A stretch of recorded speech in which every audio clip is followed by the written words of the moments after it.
Hello বন্ধুরা, আশা করছি তোমরা অনেক ভালোই আছো। আজকে তোমাদের ডব্লিউবিপি লেডি কনস্টেবল 2023-এর অঙ্কের প্রশ্নের আলোচনা করব। আজকের প্রথম প্রশ্ন হচ্ছে, একটি সংখ্যাকে 899 দ্বারা ভাগ করলে 63 ভাগশেষ থাকে।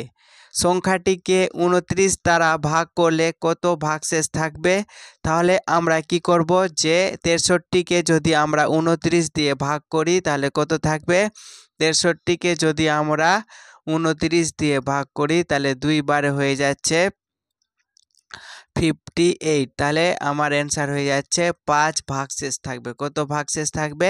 5 ভাগশেষ থাকবে। পরের প্রশ্ন হচ্ছে, স্রোতের প্রতিকূলে একটি নৌকা 45 মিনিটে 12 কিমি যায়। স্থির জলে নৌকার বেগ 30 কিলোমিটার পার ঘন্টা হলে নদীর স্রোতের বেগ কত হবে? কি বলছে? 45 মিনিটে 12 কিলোমিটার যাচ্ছে। 45 মিনিটে 12 কিলোমিটার যাচ্ছে, তাহলে 45কে যদি আমি 3 দিয়ে ভাগ করি তার মানে 15।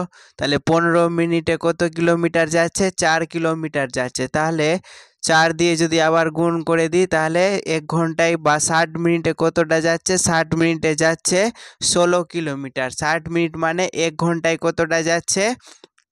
16 কিলোমিটার যাচ্ছে নদীর প্রতিকূলে। আর স্থির জলে নৌকার বেগ হচ্ছে 30 কিলোমিটার পার ঘন্টা। তাহলে স্রোতের প্রতিকূলে বলতে যেদিক স্রোতের বিপরীত দিকে, তাহলে স্রোতের বিপরীত দিকে কি হবে? X minus y equal to speed হবে। স্পিড কত বলেছে? তাহলে 16 কিলোমিটার পার ঘন্টা 1 ঘন্টায়। তাহলে জলে নৌকার বেগ বলে দিয়েছে, তাহলে নৌকার বেগ হচ্ছে 30 কিলোমিটার, 30 ওয়াই মাইনাস 16। তাহলে এখান থেকে ওয়াইয়ের মান বেরিয়ে যাবে। 30 থেকে যদি 16 বাদ দেওয়া যায় তাহলে 30 থেকে 16 বাদ দিয়ে দিলে হচ্ছে 14 কিলোমিটার পার ঘন্টা। কত হবে? 14 কিলোমিটার পার ঘন্টা। কারণ স্থির জলে যদি স্রোতের অনুকূলে বলতো তাহলে প্লাস হতো, আর স্রোতের প্রতিকূলে বলেছে এই জন্য কি হলো? মাইনাস হলো। এটা হচ্ছে নৌকার গতিবেগ, এটা হচ্ছে স্রোতের গতিবেগ। পরের প্রশ্ন হচ্ছে, এক ব্যক্তি একটি টিভি 10% ক্ষতিতে বিক্রয় করলো। যদি আরও 5,600 টাকা বেশি দামে বিক্রয় করত তবে 18% লাভ হতো। দ্রব্যটি 20% লাভে বিক্রয় করলে বিক্রয় মূল্য কত টাকা হবে? তাহলে প্রথমে আমি এখান থেকে কি করব? ক্রয় মূল্য বের করে নিব। কি হচ্ছে? প্রথমে 10% ক্ষতি হচ্ছে এবং 5,600 টাকায় যদি বেশিতে বিক্রি করে তাহলে 18% লাভ হবে। তাহলে আমাকে প্রথমে 10% ক্ষতিটাকে পূরণ করে 18% লাভ করতে হবে। তাহলে আমাকে মোটে কতটা পার্সেন্টেজ বৃদ্ধি করতে হচ্ছে? আমাকে মোটের উপর 28% বৃদ্ধি করতে হচ্ছে। আর 28%-এর ভ্যালু কত বলেছে? আমাকে 5,600 টাকা বলেছে। তাহলে 1%-এর ভ্যালু কত হয়ে যাবে? 5,600 বাই 28 হয়ে যাবে। যদি 28 দিয়ে কাটি তাহলে কত হয়ে যাবে? 2 দিয়ে, তাহলে হয়ে যাচ্ছে আমার 200। তাহলে 1%-এর ভ্যালু হয়ে যাচ্ছে 200। তাহলে আমার 100%-এর ভ্যালু কত হয়ে যাবে? 100%-এর ভ্যালু হয়ে যাবে আমার 200-কে যদি আমি 100 দিয়ে গুণ করি তাহলে এটা হয়ে যাবে আমার 100%-এর ভ্যালু। এখানে যদি এবার আমি 20% লাভ করি তাহলে জিনিসটাকে কত টাকায় বিক্রি করব? তাহলে আমি 20% লাভ করলে আমি 120 টাকায় বিক্রি করব। 100 টাকার জিনিস আমি কি করব? 120 টাকায় বিক্রি করব। তাহলে 0 0 কেটে গেল। তাহলে 12 দুগুণা 24 আর 3টে 0 বসে গেল। তাহলে আমার অপশন নম্বর সঠিক হয়ে যাচ্ছে ডি নম্বর অপশন। পরীক্ষা হলে কিন্তু এইভাবেই তোমাদের অঙ্কগুলো করতে হবে। পরের প্রশ্ন হচ্ছে, 4x মাইনাস 3y অনুপাত 2x plus 3y equal two 1:3 বলেছে। তাহলে এই ধরনের অঙ্ক কীভাবে করব? 4x minus 3y by 2x plus 3y equal to 1/3 বলেছে। তাহলে যদি আমি 3 দিয়ে গুণ করি তাহলে 3 4 12x, 3 3 কা 9, এদিকে 2x প্লাস 3y হয়ে যাবে।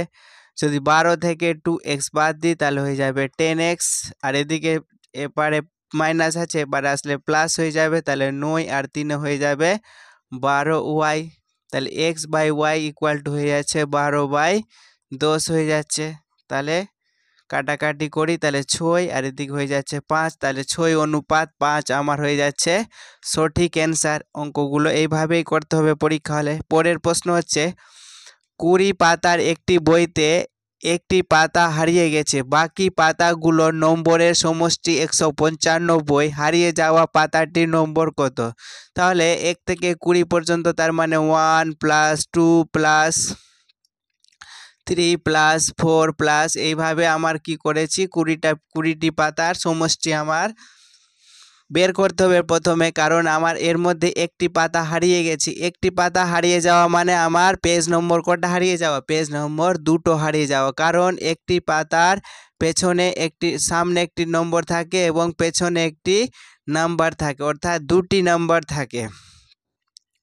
তাহলে আমার প্রথমে, তাহলে আমি কি করব, 1 থেকে 20 পর্যন্ত পাতার সমষ্টি বের করে নিব। তাহলে 1 থেকে 20 পর্যন্ত পাতার সমষ্টি বের করলে কি করতে হবে আমাদের? n × n+1/2 এই ফর্মুলাটা ব্যবহার করতে হবে। n এর মান হচ্ছে 20 আর n+1 মানে হয়ে যাবে 21। তাহলে 2 দিয়ে ভাগ করলে হয়ে যাচ্ছে আমার 210 হয়ে যাচ্ছে। এবার আমার 1 থেকে 20 পর্যন্ত প্রত্যেকটা পাতার যদি সমষ্টি করি তাহলে কত পাচ্ছি আমি পেয়ে যাচ্ছি 210 পেয়ে যাচ্ছি, কিন্তু তার মধ্যে একটি পাতা হারিয়ে গেছে। এবার কোন পাতাটা হারিয়ে গেছে সেটা কিভাবে বের করতে পারবো? যদি আমরা এখান থেকে 195 বাদ দিয়ে দিই, তাহলে 210 থেকে যদি আমি 195 বাদ দিয়ে দিই তাহলে আমার থাকছে কত? 5।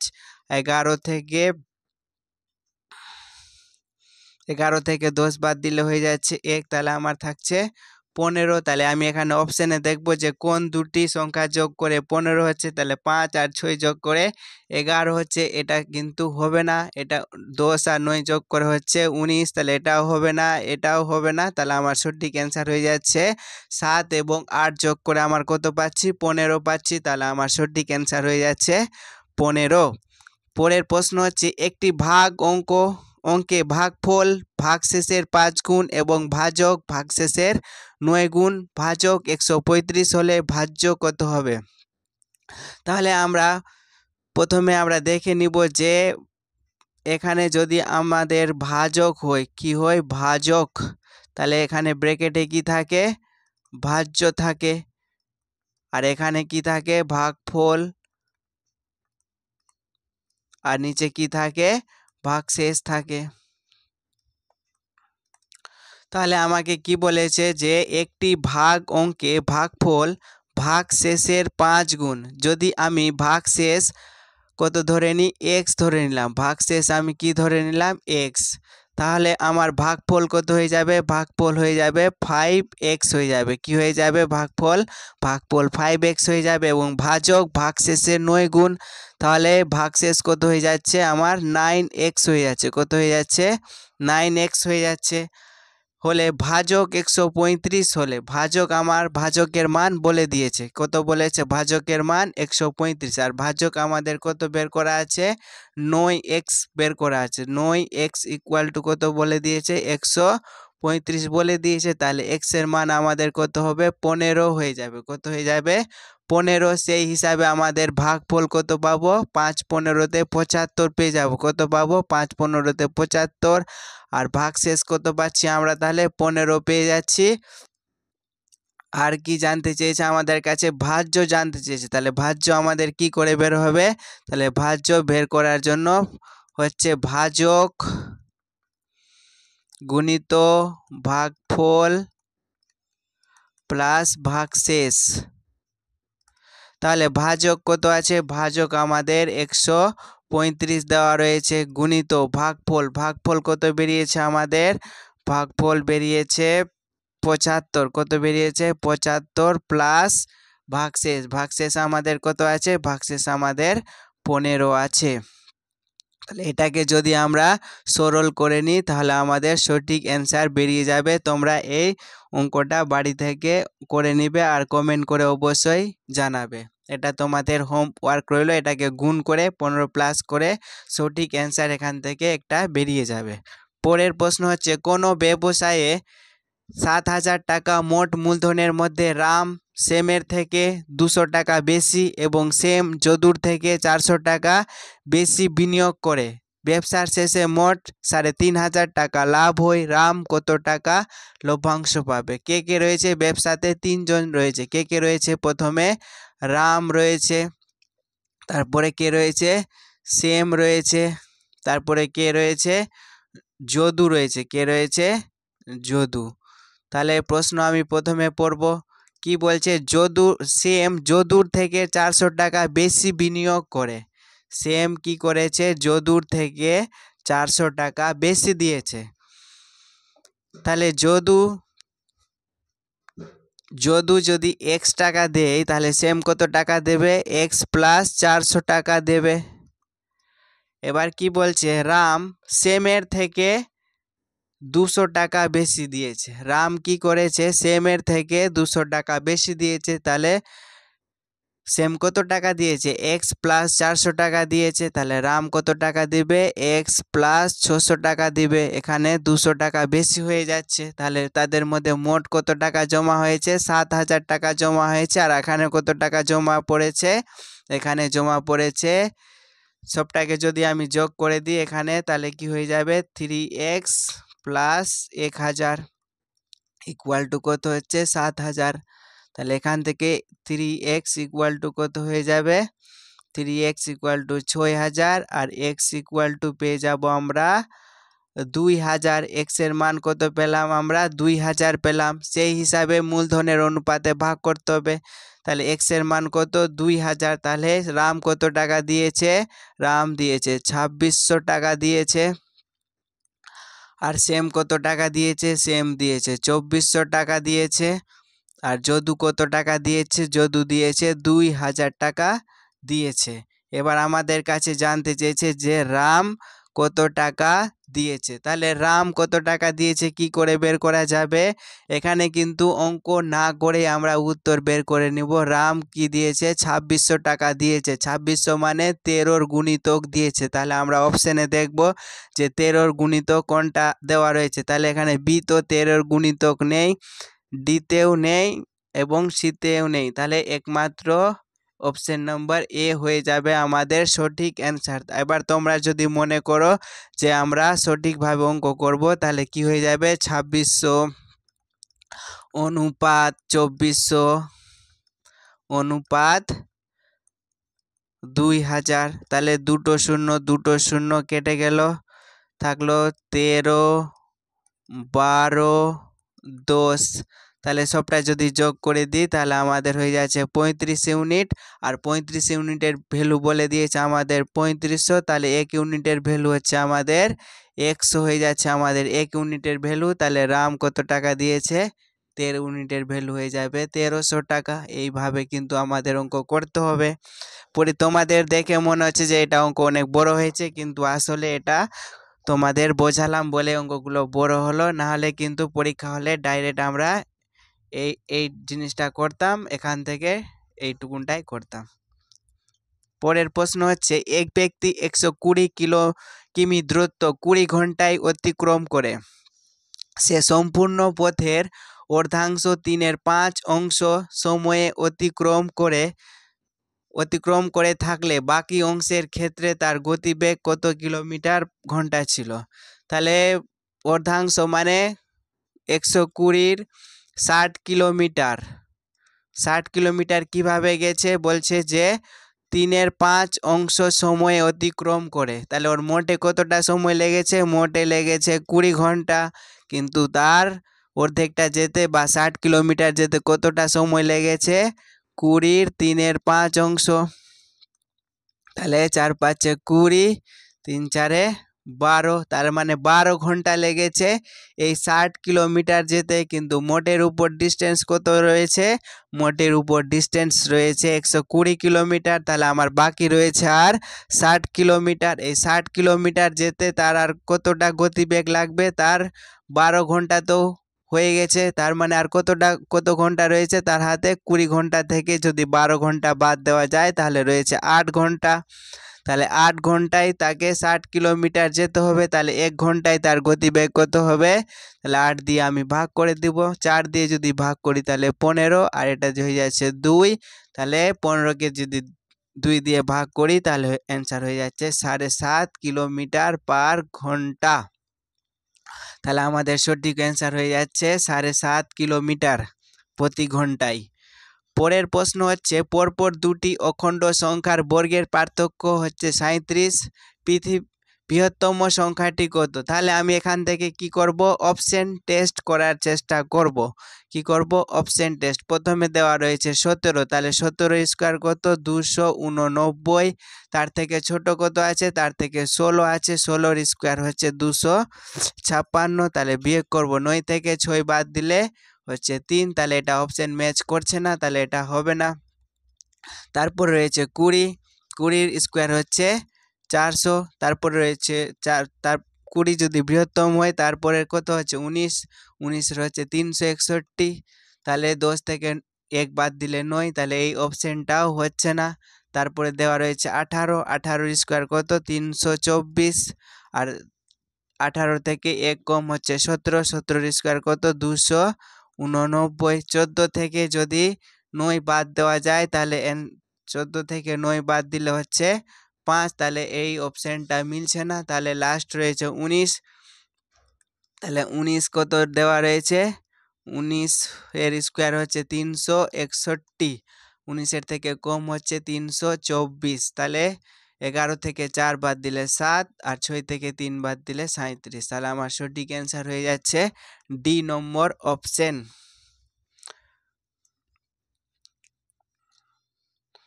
পরের প্রশ্ন হচ্ছে, একটি আয়তক্ষেত্রের পরিসীমা কত বলেছে? 160 বলেছে। তাহলে আয়তক্ষেত্রের পরিসীমা সূত্র কি? 2 ইন্টু দৈর্ঘ্য প্লাস প্রস্থ।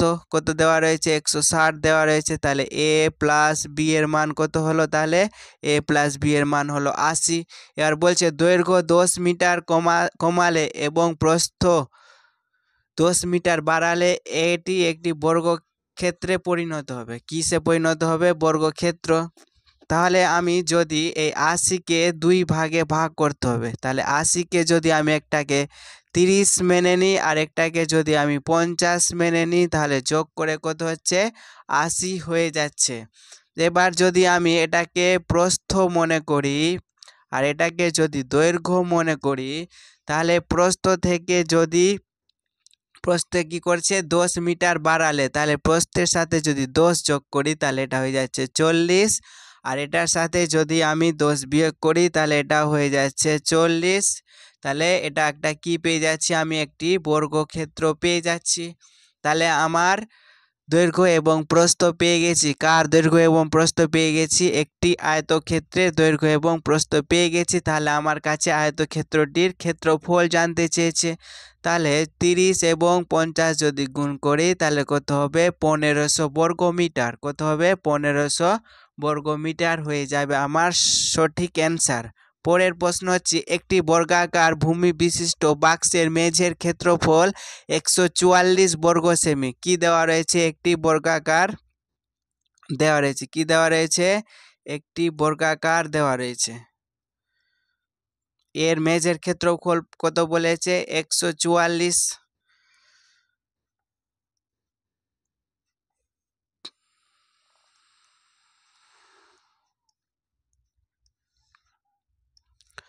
এর মেঝের ক্ষেত্রফল কত বলেছে? 144 বলে দিয়েছে।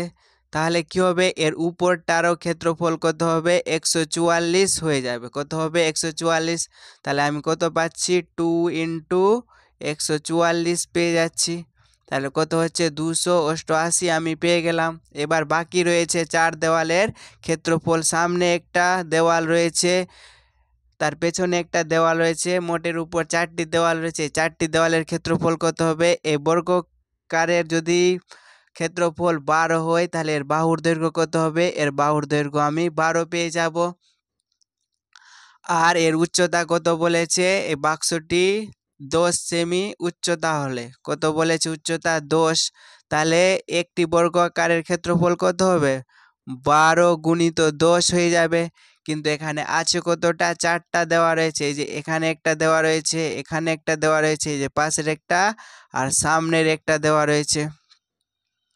তাহলে মোটের উপরে 4টা হয়ে যাচ্ছে। তাহলে কত হচ্ছে, 3 বারং 36, 4 বারং 48, তাহলে 480। তাহলে মোটের উপরে কতটা ক্ষেত্রফল হচ্ছে, 8, 8, 8, 16, 4, 6, 7।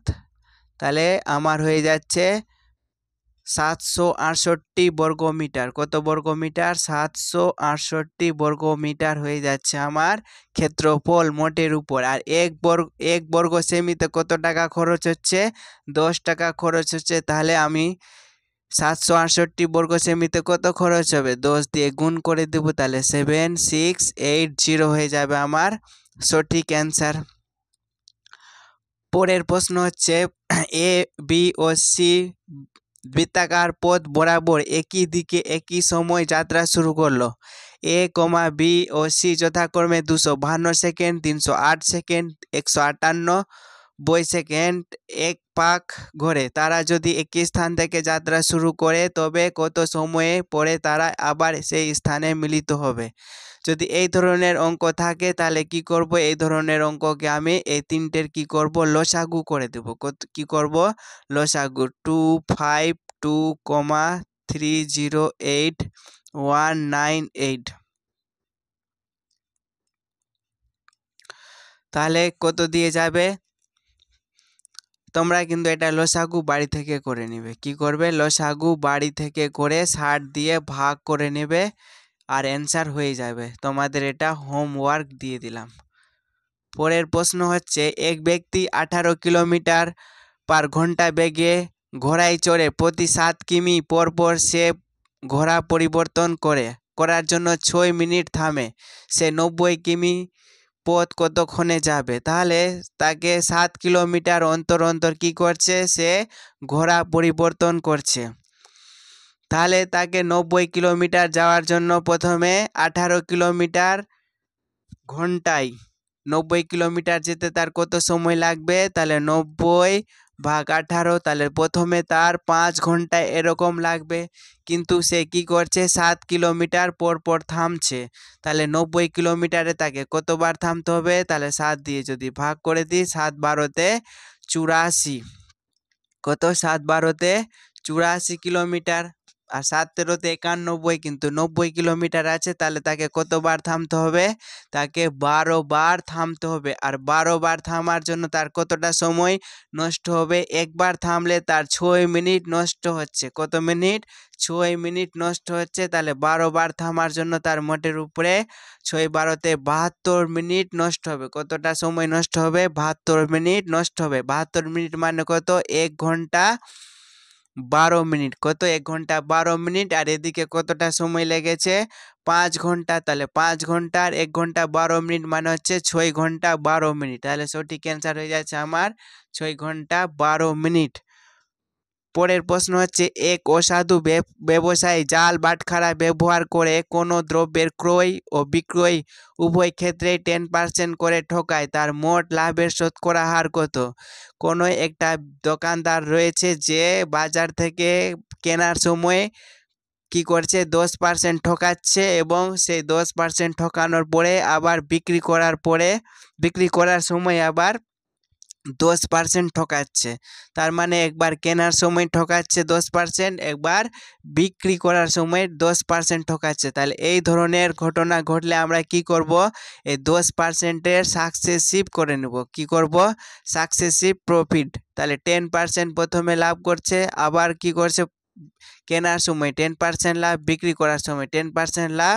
তাহলে 10 × 10/100, তাহলে 10 আর 10-এর সাকসেসিভ হচ্ছে 21%। তাহলে সঠিক অ্যান্সার হয়ে যাবে 21%। সে মোটের উপর 21% লাভ করছে।